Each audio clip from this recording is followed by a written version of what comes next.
Today, I would like to look at group dynamics, compliance and obedience.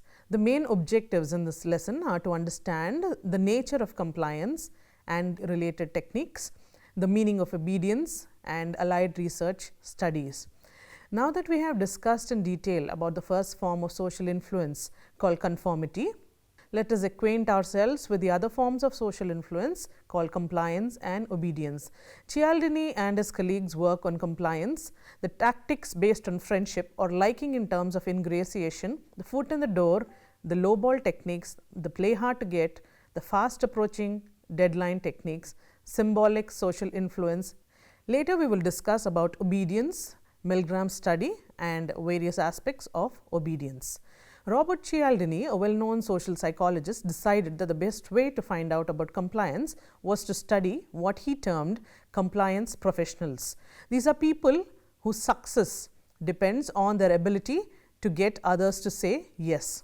They include salespeople, advertisers, political lobbyists, fundraisers, politicians, artists, professional negotiators, and others. His technique for learning from these people was simple. He temporarily concealed the true identity and took jobs in various settings where gaining compliance is a way of life. In other words, he worked in advertising, that is door-to-door sales. On the basis of these first-hand experiences, he concluded that although techniques for gaining compliance in many different forms, they all rest to some degree on a 6-base principle approach. The first one is friendship or liking. In general, we are more willing to comply with requests from friends or from people whom we like than from strangers or those whom we don't like. The second one is commitment or consistence. We have committed ourselves to a position or action, and then we are more willing to comply with requests or behaviors that are consistent with this position or action than with requests which are inconsistent with it. The third one is scarcity. In general, we value and try to secure outcomes or objectives that are scarce or decreasing in availability. As a result, we are more likely to comply with requests that focus on scarcity than ones that make no reference to these issues. The fourth one is reciprocity.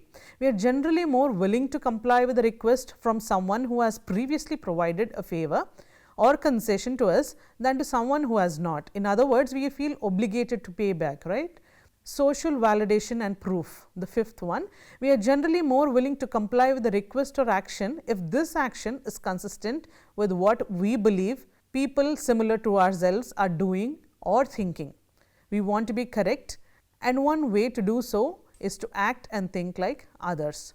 The sixth one, authority. In general, we are more willing to comply with requests from someone who holds legitimate authority or simply appears to do so. According to research studies by Cialdini again, these basic principles underlie many techniques used by the professionals and sometimes even ourselves to gain compliance from others. We shall now examine techniques based on these principles and a few others as well. Now let's look at the tactics based on friendship or liking, ingratiation. Impression management techniques are often used for the purpose of ingratiation, which is getting others to like us so that they will be more willing to agree to our requests. What is this technique? A review of existing studies in the recent 90s and 2000, they suggest that flattery or praising others in some manner is one of the best known. Another is self-promotion, informing others about our past accomplishments or positive characteristics. For example, I am really very organized, or I am very easy to get along with. The other techniques that seem to work are improving one's own appearance, emitting many positive nonverbal cues, doing small favors for the target people, etc. Therefore, many tactics are used for the purpose of impression management. Still another means of increasing others' liking for us and thus increasing the chances that they will agree to requests we make involves what has been termed incidental similarity, that is, calling attention to small and slightly surprising similarities between them and ourselves. Tactics based on commitment or consistency, the foot in the door technique and the low ball technique.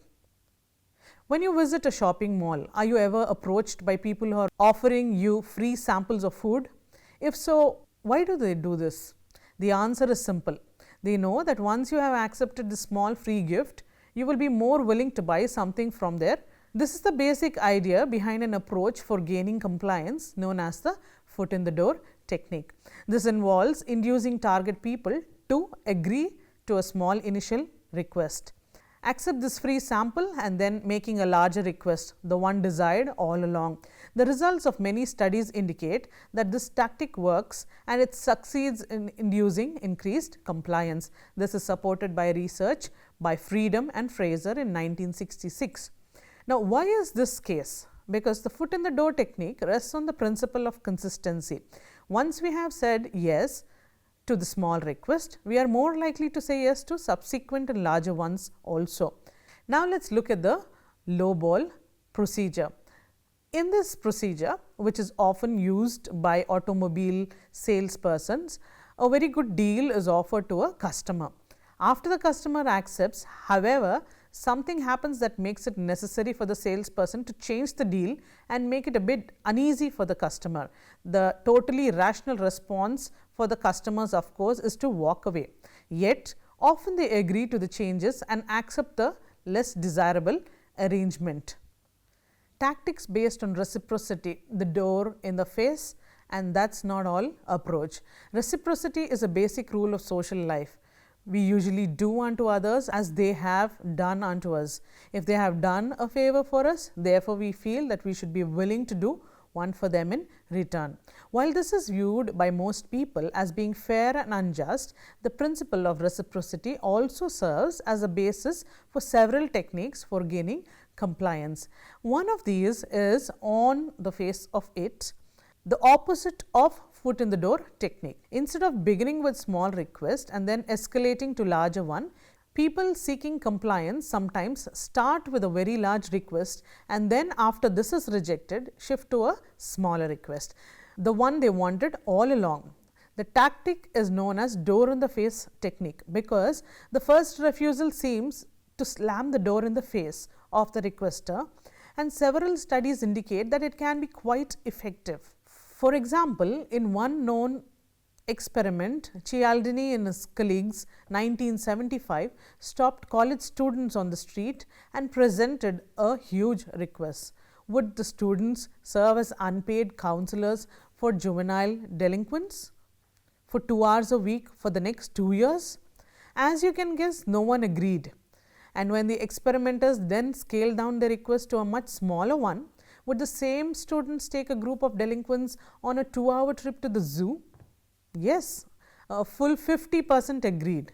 In contrast, less than 17% of those in a control group agreed to this smaller request when it was presented cold rather than after the larger request. Recently, it has been found that this tactic works on the internet as well as in face-to-face situations. Higher percentages of the door in the face group than the control group went to the donation page and activated the link to make donations. Clearly, this tactic can work in cyberspace as well as in person. The "that's not all" technique. A related procedure for gaining compliance is known as the "that's not all" technique. Here, an initial request is followed, and before the target person can say yes or no, by something that sweetens the deal, say for example, a small extra incentive from the people using this tactic, a reduction in price or a small fruit which is given as a sample, etc. Television advertisements for various products frequently offer something extra to induce viewers to pick up the phone and place an order. For instance, a free item. Several studies confirm informational observations suggesting "that's not all" technique really works. And why is this so? One possibility is that this tactic succeeds because it is based on the principle of reciprocity. People on the receiving end of this approach view the extra thrown in by the other side as an added concession and so feel obligated to make a concession themselves. The result, they are more likely to say yes. Tactics based on scarcity. Here we look at playing hard to get and the fast approaching deadline technique. It is a general rule of life that things that are scarce, rare or difficult to obtain are viewed as being priced than the others. Thus, we are often willing to expend more effort or to greater expense obtain outcomes that are scarce than to obtain the ones that are large in supply. This principle serves as the foundation for several techniques for gaining compliance. One of the most common is the playing hard to get, which is a tactic often used in the area of romance. What it involves is actions by a person using this technique suggesting that they have very little interest in the target person, the one toward whom playing hard to get is directed. The playing hard to get tactic not only limited to dating and romance, however, research findings indicate that it is also sometimes used by job candidates to increase their attractiveness to potential employers and hence to increase the likelihood that these employees will offer them a job. People using this tactic let the potential employer know that they have offers and so are very desirable employee. A related procedure also based on the what scarce is valuable principle is one frequently used at the supermarkets. Advertisements using this deadline technique state that a special sale will end on a certain date, implying that after that the prices will go up. In many cases, time limit is false or the prices won't go up after the indicated date and may in fact continue to drop if the merchandise remains unsold. This may be simply a technique for boosting sales. In closing, there are many different tactics for gaining compliance, for changing others' ways of behavior, and such efforts work both ways. We try to influence others and they in turn often attempt to influence us. Symbolic social influence. How we are influenced by others even when they are not there. Imagined presence or implied presence. The fact that other people can influence us when they are present and trying to do so is not surprising. They have many techniques at their disposal for getting us to say, think or do what they want. But growing evidence suggests that others can influence us even when they are not present and not trying to change our behavior or thoughts. Ultimately, of course, other people do not produce such effects, we do. Our mental representations of others or what they want to prefer and our relationships with them, how we think they would evaluate us or our current actions can exert powerful effects on us even if it appears we are not consciously aware that they are occurring. For example, in one well-known study which initially triggered interest in this topic, Baldwin, Carroll and Lopez in 1990 found that graduate students evaluated their own research ideas more negatively after being exposed subliminally to the picture of their not so very friendly head of the department. Now, let us move on to obedience, another major type of social influence.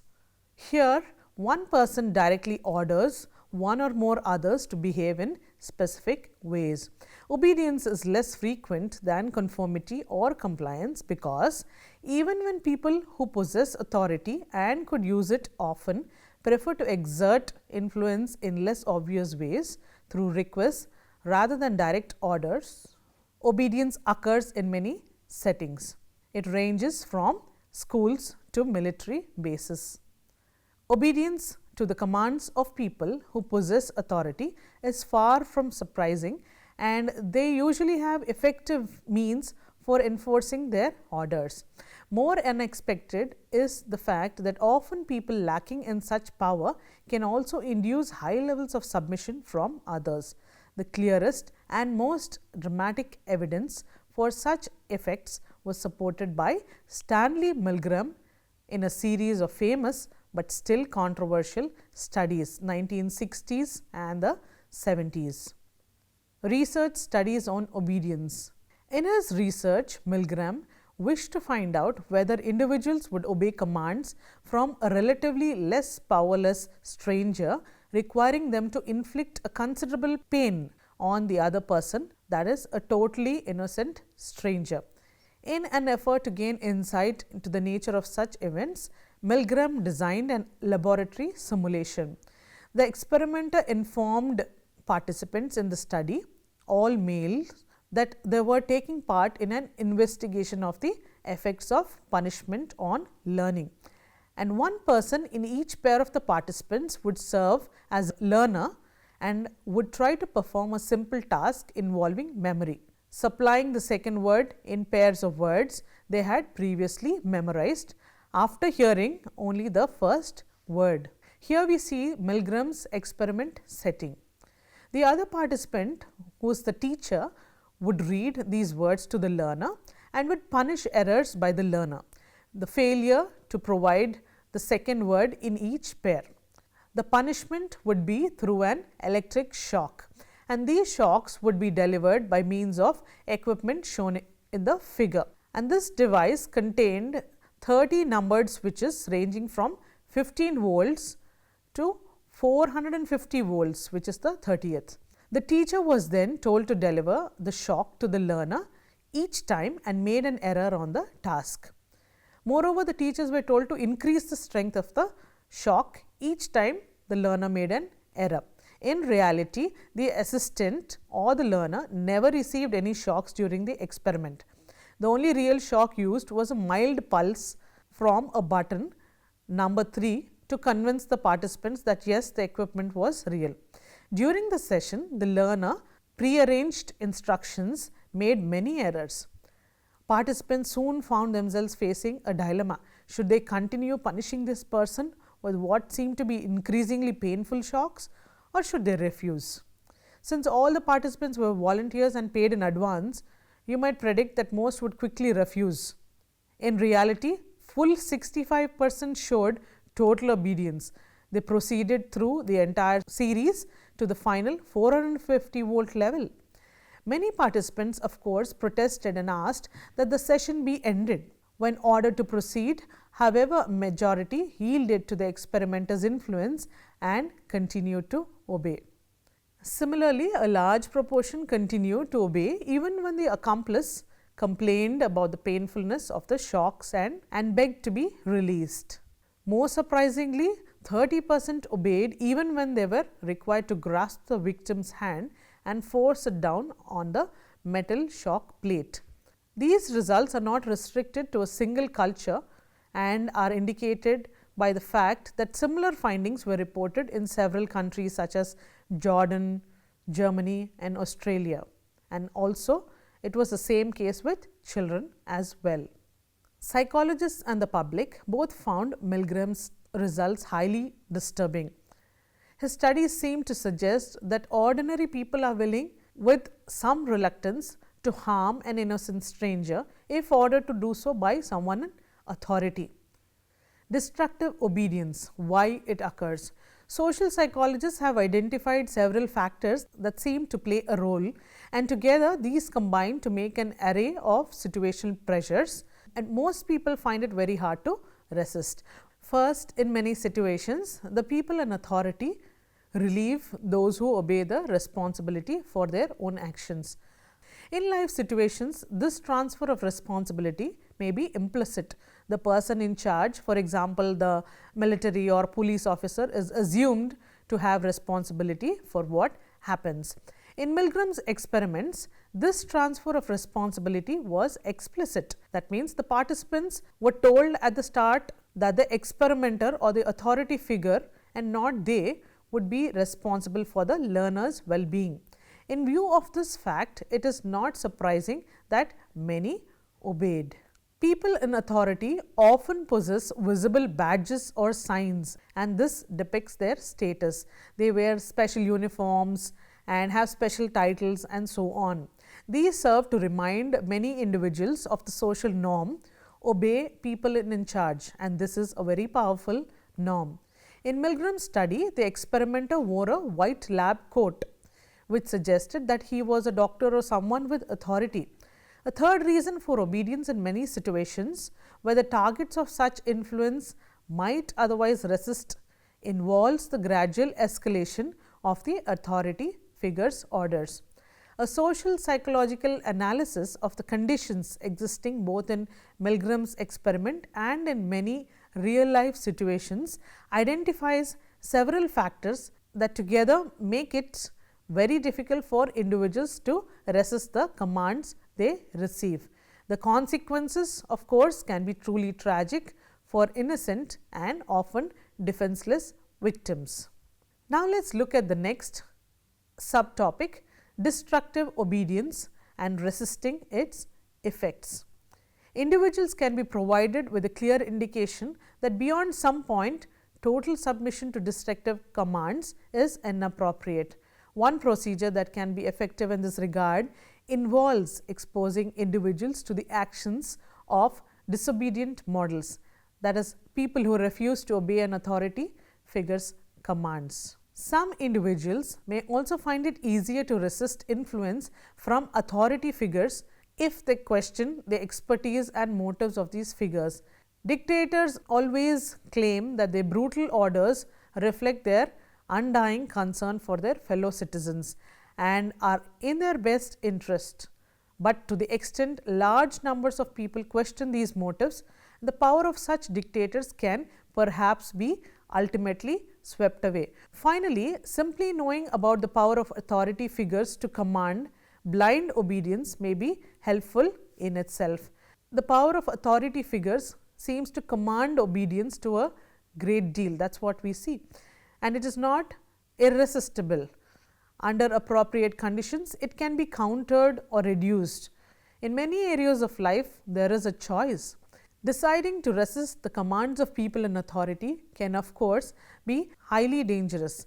They usually control most of the weapons, the army and the police. Let us learn that power is never permanent, and ultimately victory often goes to those who stand for freedom in decency rather than those who wish to control the lives of their fellow human beings. So, obedience is a form of social influence in which one person orders one or more others to do something and they do so. It is, in one sense, the most direct form of social influence. What did we learn today? We have learned about compliance and obedience and the tactics involved, and learned about related research studies.